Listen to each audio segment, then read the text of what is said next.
esta noche voy a compartir un tema que se llama ambivalencia.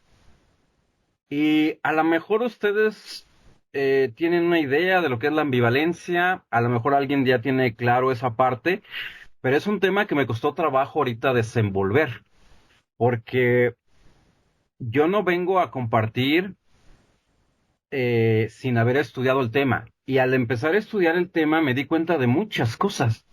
Pero también me encantó porque este estudio va de acuerdo a lo que yo necesito saber de mí. Y también va de acuerdo a cómo la ambivalencia se ha desatado en mi vida. ¿Y saben cuál es lo más triste? Que la única persona que no se da cuenta que es ambivalente soy yo.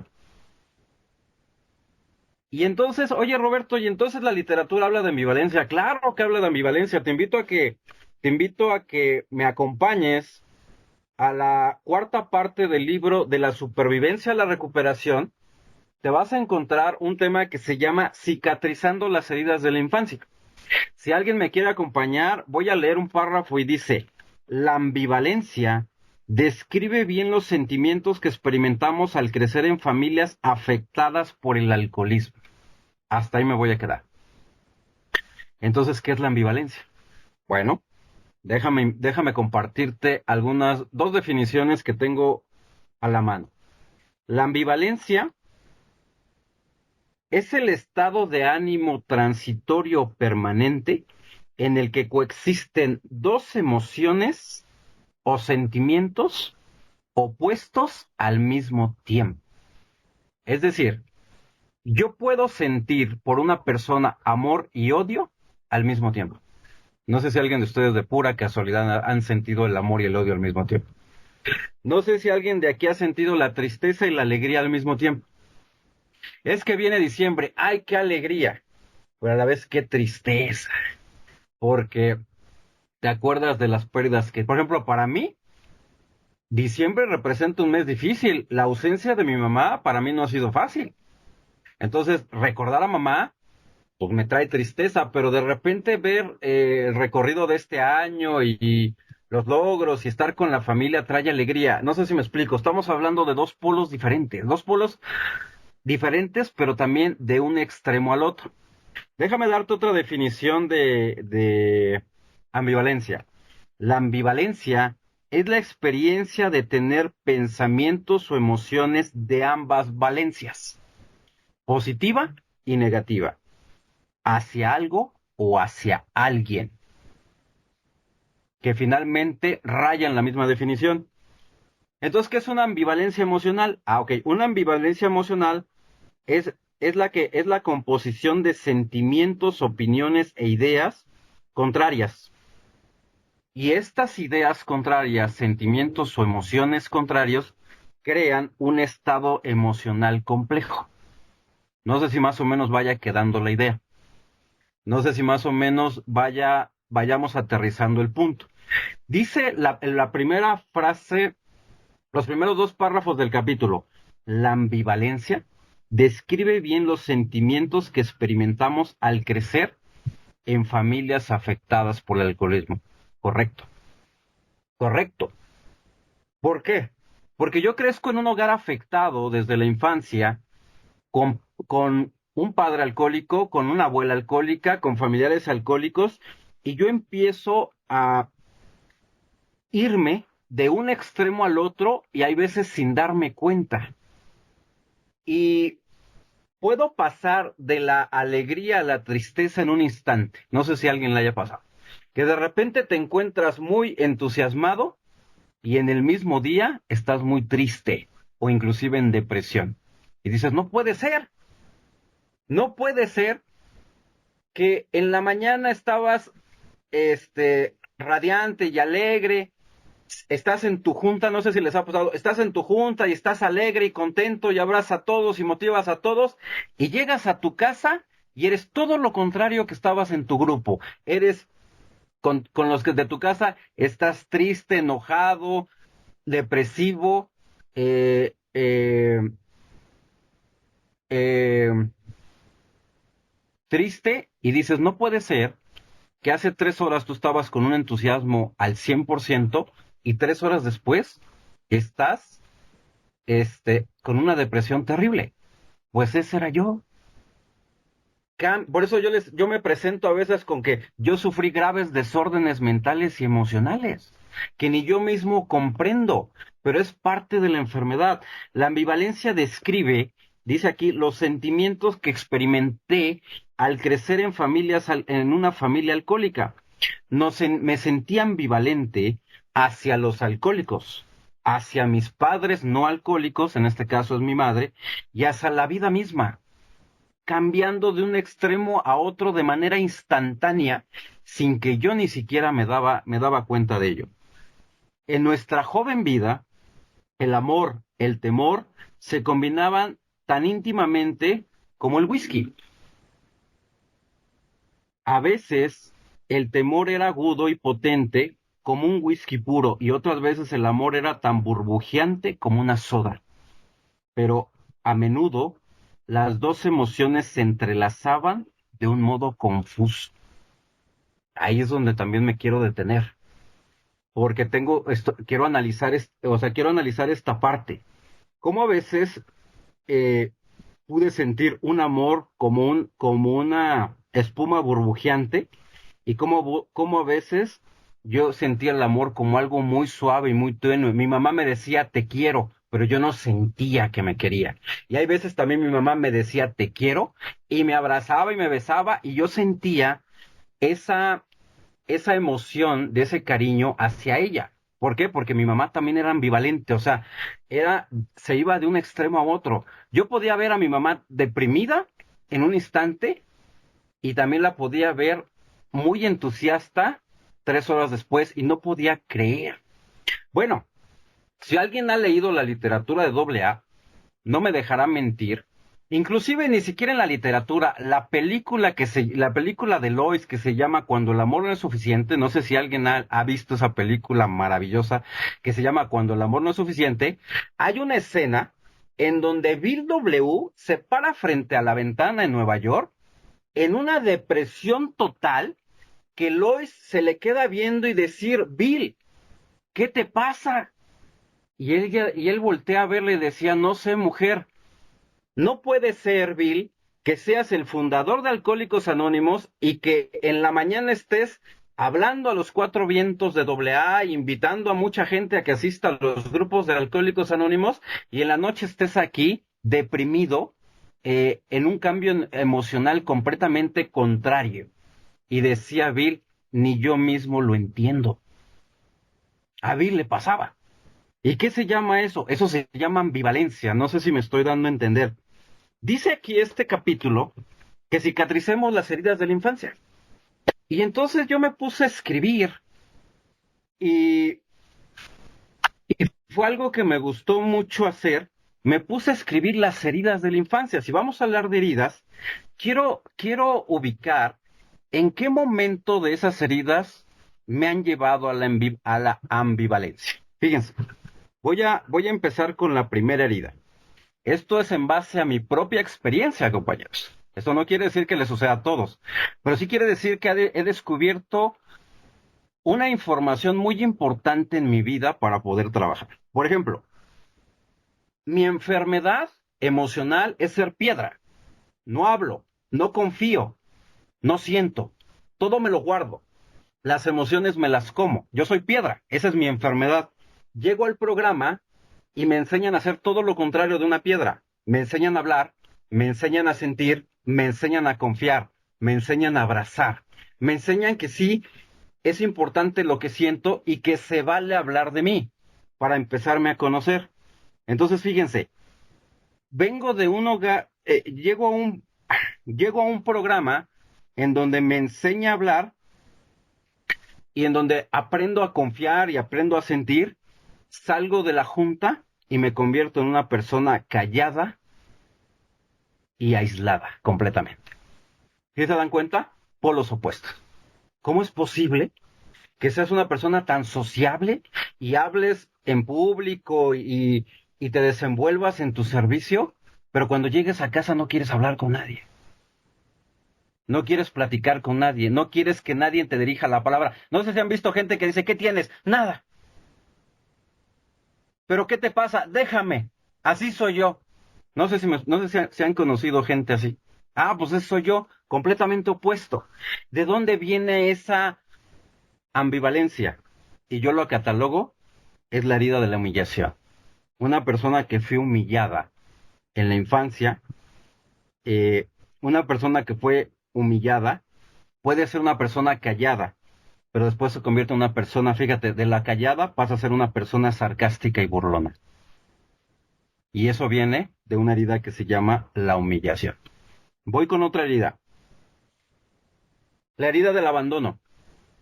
Otra de las heridas más fuertes en mi vida.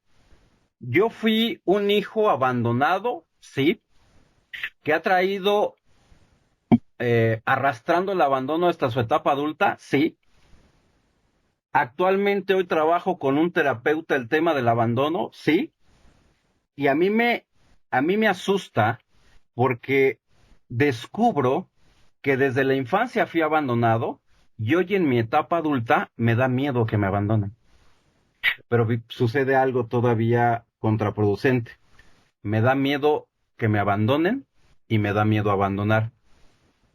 Entonces, fíjense, de estar en una familia, de haber crecido en una familia en donde, eh, ¿cómo poderlo decir? Si eres una persona que creció en familia, que eres una persona que convivió con sus hermanos, que todo fue en familia y que fuiste teniendo mucha convivencia con tus primos, con tus tíos, con todo, ¿cómo es posible que esa persona en determinados momentos de su vida se aísle? No sé si conozcan gente que se aísla. Yo en los eventos, yo me aislaba. En las nacionales, en las regionales, yo me aislaba. Hoy en este evento del tercer encuentro, hubo una persona que se me acercó a mí y me dijo, por primera vez veo que no te aíslas, te pusiste a bailar. Yo me puse a bailar con los mariachis. Yo me puse a convivir y me conecté con el evento, pero sobre todo me conecté conmigo mismo. ¿Qué es lo que hace que un Roberto, que a lo mejor sea sociable en su grupo, sea sociable en su trabajo, sea una persona completamente aislada en su vida personal y que de repente no quiere hablar con nadie? Eso es mi ambivalencia, no sé si me estoy dando a entender. Fíjense, de un extremo paso al otro, a veces sin darme cuenta. Y la herida del abandono está ahí, compañeros. Hoy estoy trabajando fuertemente con la madrina y con la ayuda de un terapeuta para cerrar esa herida. Porque a mí me dijo el terapeuta algo que me asustó y me dijo, tú eres una persona que tienes miedo al abandono y antes de que te abandonen, tú abandonas. Eso me impactó mucho y es algo muy cierto. Antes de que te abandonen, abandonas. Y eso me impactó. Y es algo cierto. Cuando yo siento que la gente me va a abandonar, inclusive parejas, yo las abandono primero. Pero a veces de repente, no sé si les ha pasado, que tienes, o no sé si les ha pasado, que has tenido una pareja, que terminaste la relación con ella y por un lado la amaste, pero también por otro lado la odiaste. Y cuando traes a la mente a esa persona, la amas y la odias al mismo tiempo. No sé si les ha pasado. Ah, pues eso se llama ambivalencia. Yo recuerdo que yo me enamoré de una chica que me traía cacheteando las banquetas y me enojaba con ella y cuando nos enojábamos yo le pedía que se alejara y la sonza se alejaba y le decía, pero no tanto porque sufro. O sea, aléjate, pero poquito. Es más, aléjate 2 días porque ya 3 ya estoy sufriendo, no manches, no es para tanto, no sé si me estoy explicando. O sea, te odio, pero a la vez te amo. No sé si me estoy dando a entender. Eso se llama la ambivalencia. Es lo que decía May al principio. Al Mike lo odio, pero también lo quiero al güey. Eso es ambivalencia. O sea, son dos sentimientos, dos emociones que se presentan al mismo tiempo y que están dentro de ti. O no sé si les ha pasado que de repente dices, ya no te quiero hablar. Y ya pasan 2 días y ya andas buscando a la persona y decías, ya háblame. O sea, era nada más un ratito, no era para que te la creyeras. Y de repente empiezas a sufrir porque esa persona ya no te busca, ya no te ama, ya no te quiere. Pues no que la odiabas, pues no que ya no querías saber nada de ella. Y cuando esa persona realmente se va, en ese momento te entristeces o te enojas porque esa persona ya no te busca. Pues ¿quién te entiende, Roberto? No sé si conozcan a los ambivalentes. Pues no dijiste que ya no, y a los 3 días vuelves a regresar. Pues no dijiste que ya no, y otra vez lo vuelves a buscar. No sé si me estoy dando a entender. Esa, eh, ese ir y venir, por decirlo, ese ir y venir de los sentimientos que traes adentro y dices, lo odio, pero también la amo. Aléjate, pero no tanto. No te quiero ver, pero nada más 2 días. Ya el tercero ya te quiero ver porque me siento muy triste si no te veo. No sé si me doy a entender. Y esa viene de la herida del abandono, que esa es una de las heridas con las cuales seguiré trabajando porque estoy creciendo mucho al sanar esa herida. Siguiente herida. Voy a hablar de la herida de la injusticia. Aquellos que venimos de un hogar donde fuimos tratados de manera injusta, de repente esa herida empieza a hacer efecto en mí y se convierte en una ambivalencia. Fíjate, por ejemplo, una persona que trabaja mucho y que está metido en su trabajo y de repente se aísla y de repente no quiere que nadie le diga nada, ni que nadie lo mande, ni que nadie se le acerque y dices, pero ¿qué te pasa? Pues si tú has trabajado mucho tiempo en la empresa, pues sí, pero toda la gente ha sido abusiva conmigo, no me han pedido las cosas por favor, yo ya no quiero estar ahí, le sacas la lengua al trabajo, te vas para otro lado, ya no quieres que nadie te mande, ya no quieres que nadie trabaje contigo, te vuelves una persona aislada, trabajas por tu cuenta y dices, ¿qué cambio tan repentino? Tú trabajabas en una empresa, en un equipo de personas y ahora no soportas trabajar en una empresa, no soportas que nadie te dé indicaciones, no soportas que nadie te diga nada. ¿Por qué? Porque eres una persona ambivalente, fíjense, de trabajar en una empresa, en un equipo, a trabajar aislado, a trabajar solo, a trabajar independiente. ¿De dónde puede venir la raíz de esa ambivalencia? De la herida de la injusticia. Fuiste tratado injustamente, vas creciendo, lo que más miedo tienes es que te hagan daño, que te traten injustamente, entonces pones un escudo para que nadie te dañe. Si yo esa herida no la sano, yo voy a tratar injustamente a los demás, y si esa herida no la sano, voy a ser injusto con todos, inclusive hasta conmigo mismo. ¿Sí queda? Ambivalencia. ¿Cómo esa herida me puede llevar de un extremo a otro? Siguiente herida, el rechazo. La herida del rechazo. De repente vienes de una familia y te gusta quedar bien con la gente, te gusta quedar bien con el esposo, con los hijos, con la familia, con el trabajo, te quedas bien y eres atento con tu mamá, tienes muchos hermanos, pero la persona más atenta con tu mamá eres tú, y de repente cambias y eres todo lo contrario a ser amable y te conviertes en una persona aislada, apartada, cortante, sin palabras, y te resientes porque solamente tú eres la única persona que le pone atención a su mamá, o solamente tú eres la persona que resuelve los conflictos de la familia y nadie de los demás hace nada. ¿Sí se dan cuenta? De un extremo paso al otro. ¿Y qué originó eso? La herida del rechazo. Si en la infancia a mí me rechazaron, cuando yo voy creciendo, tengo miedo a que me rechacen. Y como tengo miedo a que me rechacen, me convierto en perfeccionista. No sé si vinieron los perfeccionistas o las perfeccionistas. ¿Por qué? Porque pienso que siendo perfeccionista nadie me va a rechazar. ¿Cómo vas a rechazarme si soy perfecto? Pero eso lo trae mi herida. Si sigo avanzando en esa herida, ¿qué es lo que sucede? Yo empiezo a rechazar a los demás. Así como en la infancia me rechazaron, crezco en mi etapa adulta, lo rechazo. Y si esa herida no la sano, me termino rechazándome a mí mismo. Herida del rechazo. ¿Se dan cuenta cómo paso de un extremo a otro?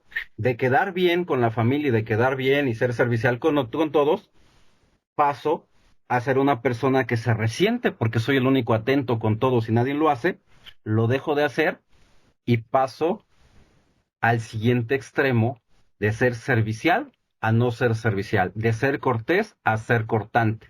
Paso de un extremo a otro. ¿Sí se dan cuenta? Conductas ambivalentes que suceden en mi vida y que yo ni siquiera me he dado cuenta.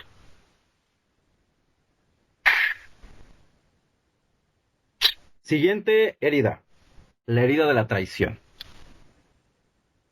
En la infancia, mi mamá me decía que yo confiara en ella, que yo le platicara todo lo que me sucedía. E inclusive, cuando yo salía con los amigos en la secundaria, si bebía, si no bebía, ¿qué es lo que sucede? De repente divulga mi mamá eso con la demás familia y mi abuela y mis tías me empiezan a regañar por cosas que yo había platicado con mi mamá de manera confidencial. Y como sé que mi mamá me traicionó, entonces de repente me aíslo y ahora no platico nada a nadie. ¿Sí se dan cuenta? Paso de ser una persona confiada a ser una persona desconfiada.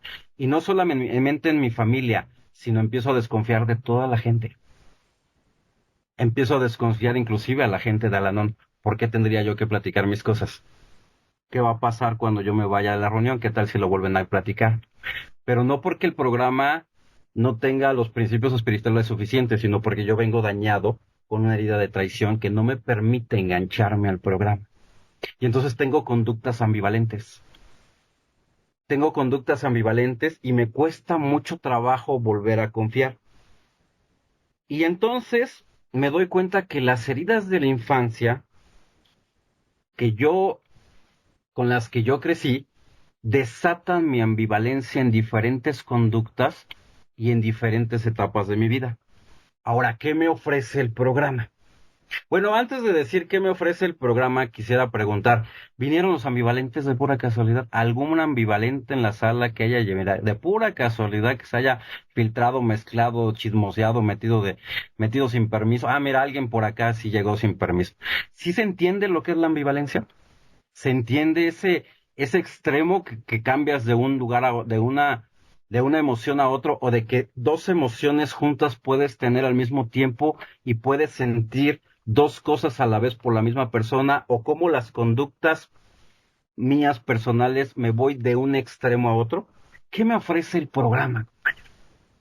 Aquí, capítulo cuarto de la supervivencia y la recuperación, me habla de las heridas de la infancia, y los primeros párrafos me hablan de la ambivalencia. Yo me puse a estudiar la ambivalencia, ya descubrí que sí soy ambivalente. Y no soy ambivalente de ahorita, he sido ambivalente desde muchos años, pero nunca me he dado cuenta de ese cambio de conductas tan repentino de uno a otro.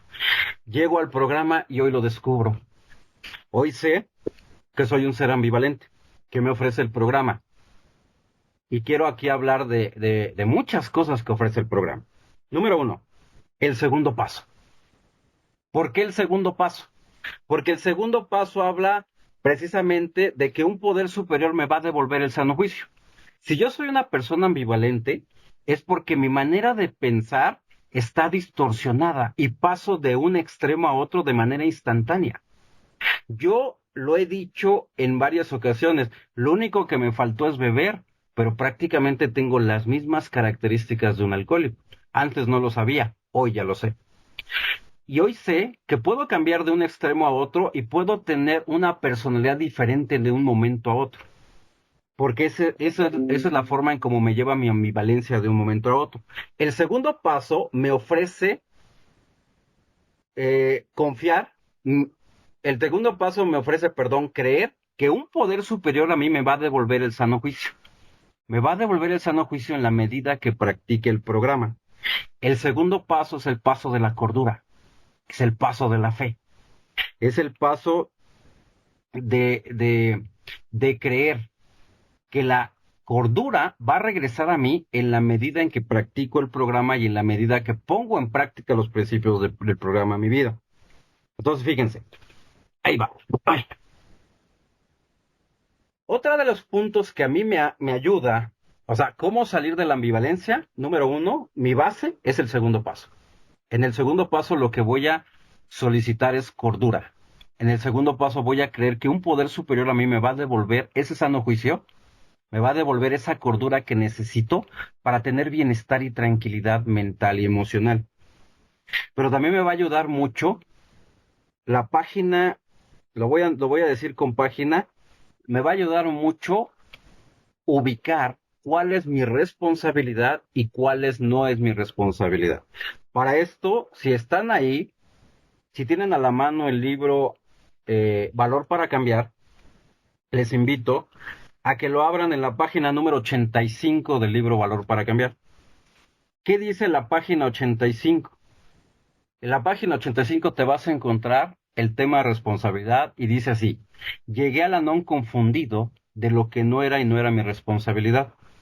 Hoy, después de mucho trabajo con los pasos, creo que soy responsable de lo siguiente: de ser leal a mis valores, de satisfacerme a mí mismo primero, de mantener la mente abierta,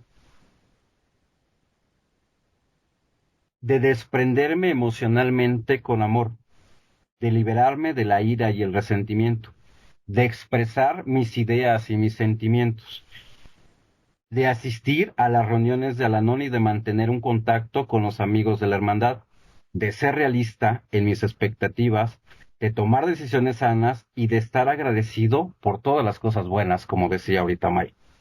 También tengo responsabilidades con otros, como dar la bienvenida a los recién llegados, prestar servicio y reconocer que otros tienen el derecho de vivir sus propias vidas, de escucharlos no solamente con los oídos, sino también con el corazón, de compartir mis alegrías y mi dolor, pero no soy responsable del alcoholismo, de la sobriedad, del trabajo, del aseo, de la dieta, de la higiene dental y de las decisiones de mi ser querido.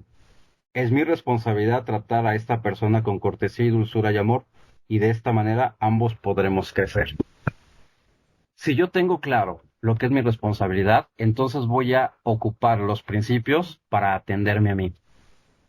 Algo que a mí me enseña el programa durante estos años es: ocúpate en ti. No te ocupes en satisfacer las necesidades ajenas. Esa no es tu responsabilidad. No andes salvando, rescatando y resolviendo la vida de otro. Deja que él la resuelva. Ocúpate en ti. Ocúpate en lo que es tu responsabilidad. El segundo paso, como base, me va a ayudar a entender que mi juicio está dañado y tengo una confusión de sentimientos adentro de mí. Pero también me va a ayudar a entender que un poder superior me va a devolver el sano juicio en la medida que yo practique el programa. Por ejemplo,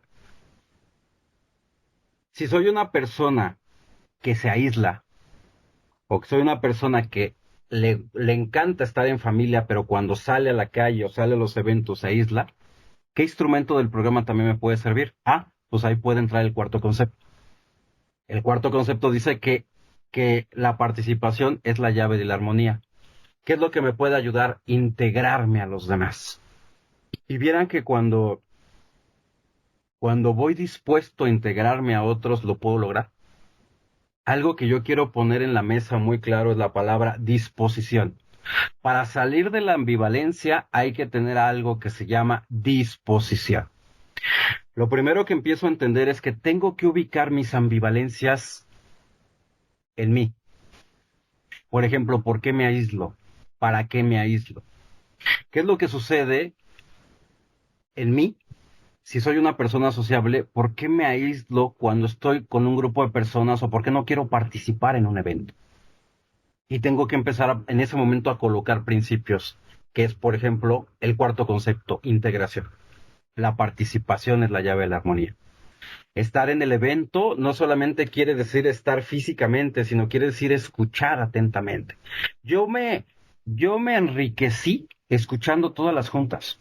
Es más, el sábado estábamos con unos amigos, incluyendo, estaba comiendo con mi madrina, y me salí a tiempo del restaurante para poder llegar a la junta porque yo quería escuchar todo los compartimientos que podía escuchar. De por sí ya había llegado tarde porque llegué el sábado, no pude llegar el viernes por cuestiones de trabajo y luego no escuchar. Yo quise conectarme con el evento, conectar con las personas, conectar con lo que me platicaban, y me encantó ver compañeras que me abrazaban, y me encantó ver compañeras que se acercaban a mí, y en ese momento a mí me ayudaban a poderme integrar. Ese abrazo, ese saludo, esa palmada a la espalda hacía que yo me integrara. Entonces volví a esa parte: la participación es la llave de la armonía, y en ese momento ya no permití que mi ambivalencia me rebasara.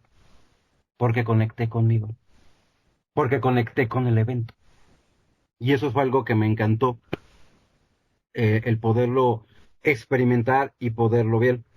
Por ejemplo, si soy una persona que tiene una herida del rechazo y me encanta, por ejemplo, soy una persona servicial y que quedo bien con todos y que y que me gusta servir y de repente me resiento porque solamente soy yo el que sirvo y entonces me alejo del servicio, ahí podría yo ocupar la herramienta de la oración de la serenidad o la herramienta del perdón, valor para cambiar lo que sí puedes cambiar. Algo que aprendí en el programa fue esa parte, no te fijes cuánto sirven otros, fíjate cuánto sirves tú. No te fijes cuánto hacen los demás, cuánto estás haciendo tú para poder alcanzar tu propia recuperación. Porque aquí en el programa el sueldo va de acuerdo a tu trabajo. Y eso fue algo que me dejó muy claro en mis primeras juntas de Al-Anon. ¿Quieres vivir bien? Tienes que cambiar el programa. ¿Quieres llegar a recuperar el sano juicio? Tienes que practicar los principios del programa. ¿Quieres salir de la esclavitud de tu enfermedad? ¿Quieres conocer lo que es la libertad? Entonces empieza a meter a la espiritualidad del programa, porque la espiritualidad del programa te lleva a esa libertad mental, emocional y espiritual. Pero me tuve que entender que el sueldo va de acuerdo al trabajo y que no bastaba con solamente asistir a una reunión o no bastaba con leer una hojita del día, había que practicar, había que eh, amadrinarse, había que hablar, había que llorar, había que hacer muchas cosas para poder lograr todo eso. Eh, Otra herida, por ejemplo, la humillación. ¿Qué instrumento del programa me puede ayudar para romper mi ambivalencia ante la humillación? Soy una persona callada, crecí siendo una persona callada y de repente me convierto en una persona sarcástica y burlona. ¿Conocen a los sarcásticos, a los burlones de pura casualidad? Aquellos que se burlan con la mirada, aquellos que se burlan con la palabra, aquellos que critican, aquellos que juzgan. Ah, pues ese era yo. ¿Qué instrumento del programa me puede ayudar a poder encontrar un equilibrio? Y en este caso, de la parte de la humillación, tuve que, tuve que voltear el espejo a mí. Y en este caso no fue inclusive un concepto, ni tampoco fue un paso, una tradición, simplemente fue un lema, que empiece por ti. Que empiece por ti el dejar de hacer lo que no te gustaría que te hiciera. Y entonces, compañeros, empecé a entender eh, que, a ver si me doy a entender, que de acuerdo al comportamiento de tu ambivalencia, de acuerdo de cómo se haya desatado esa ambivalencia en tu persona, pueden ser diferentes instrumentos del programa con los cuales podemos trabajar en ella. ¿Sí me explico? Yo en lo personal puse como base lo que es el segundo paso, porque el segundo paso habla de sanidad, el segundo paso habla de juicios, es donde voy a recuperar mi sano juicio. El sexto paso habla de disposición. Necesito estar dispuesto precisamente a querer salir de la ambivalencia. Y la página 85 de Valor para Cambiar habla de la responsabilidad, de ubicar exactamente cuáles son mis responsabilidades. Y una de esas responsabilidades es conocerme. Una de esas responsabilidades es hacer un inventario de mí mismo y tener claro cuáles son mis defectos y cuáles son mis virtudes. Una de esas responsabilidades considero es conocer mis cambios emocionales repentinos que he venido arrastrando por mucho tiempo y que yo mismo no me he dado cuenta de ello. Entonces, cuando yo empiezo a mirar de frente mi ambivalencia, lo primero que hace es me asusta, porque empiezo a ver que en diferentes edades y en diferentes etapas y con diferentes personas me he vuelto ambivalente eh, emocionalmente a causa de mis heridas de la infancia. Pero al mismo tiempo volteo a ver al programa qué instrumentos del programa te puede ayudar. En algunos casos pueden ser los lemas, En otros casos puede ser hasta la misma oración de la serenidad, valor para cambiar lo que tú puedes cambiar. En otros casos puede ser hasta los mismos conceptos, la parte de integración. Soy una persona aislada, me empiezo a integrar. Y entonces empiezo como, ¿cómo les puedo? A borrar comportamientos, gracias, a borrar comportamientos que yo venía arrastrando, muy notorios, de la infancia, y que hacían notar lo que es la ambivalencia. Y entonces empiezo a darme cuenta la importancia que es para mí conocerla, descubrirla y hacer algo al respecto. Yo en lo personal considero, compañeros, que cuando una persona se descubre ambivalente, como que no es algo como para alarmarse demasiado. Sí, soy ambivalente. Lo importante es que yo ya lo sé. Ahora viene la otra parte. ¿Qué voy a hacer al respecto? Porque yo tuve que conocer mi ambivalencia de cerca para decir en qué puntos, en qué áreas, con qué personas soy ambivalente o en qué situaciones. Y después voltear a ver el programa y decir qué tengo, qué herramientas tengo del programa que me pueden ayudar a salir de la ambivalencia y que me pueden ayudar a tener un equilibrio. Y el equilibrio no quiere decir que voy a dejar de ser aislado, por ejemplo. El equilibrio quiere decir que poco a poco voy a ir saliendo del aislamiento en la medida que voy aplicando el programa. Que poco a poco eh, voy a empezar a ser servicial en la medida que encuentro el valor del servicio. Que poco a poco voy a dejar de ser burlón, sarcástico, criticón, en la medida que va sanando mi juicio. Y en la medida que va aplicándose el programa, entonces empiezo a darme cuenta que a lo mejor no va a ser de la noche a la mañana salir de una ambivalencia, pero sí va a ser el resultado de la práctica del programa. Eso sí lo puedo ver. Y cuando dejo de tener esos cambios emocionales tan bruscos de un extremo a otro, entonces empiezo a darme cuenta que estoy creciendo en el programa. Porque empiezo a ver el resultado de la aplicación del programa en mi vida. Y cuando empiezo uno a sentir esa estabilidad, cuando empiezas a sentir esa tranquilidad, como decía Mike, a veces yo considero que lo más importante no es acumular años en el programa, lo más importante es practicarlo. Y cuando vienen esos ratos de serenidad, cuando viene ese equilibrio, esa estabilidad, y que a pesar de que tienes problemas, lo puedes enfrentar con paz, eso es crecimiento. Eso es crecimiento. Dice el programa, progreso, no perfección. No se trata de que yo sea un campeón en enfrentar problemas con paz. Se trata de que yo practique el programa y en la medida que practique el programa, pueda yo disfrutar de la paz que ofrece practicar el programa. Y entonces, ¿no me debo de asustar de ser ambivalente? No, muchos lo son, pero pero como yo, no se han dado cuenta. Ahora ya me di cuenta, ahora ya lo tengo claro y ahora ya puedo hacer algo al respecto. Inclusive no quiero dejar de mencionar que la madrina es un excelente instrumento para trabajar la ambivalencia. Ahí con ella.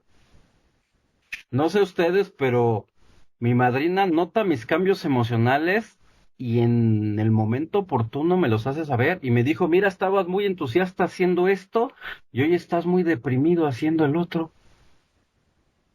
Y entonces cuando me ayuda a poner enfrente de mí ese espejo y empiezo a ver, precisamente, gracias, precisamente empiezo a ver, eh, empiezo a darle importancia a los comentarios que ella me viene haciendo, empiezo a darme cuenta que a veces es momento de volver a empezar o es momento de darle seguimiento a algo que dejé olvidado y que pensé que no era tan importante eh, darle seguimiento. Y entonces empieza a funcionar el programa en la medida en que lo empiezo a practicar.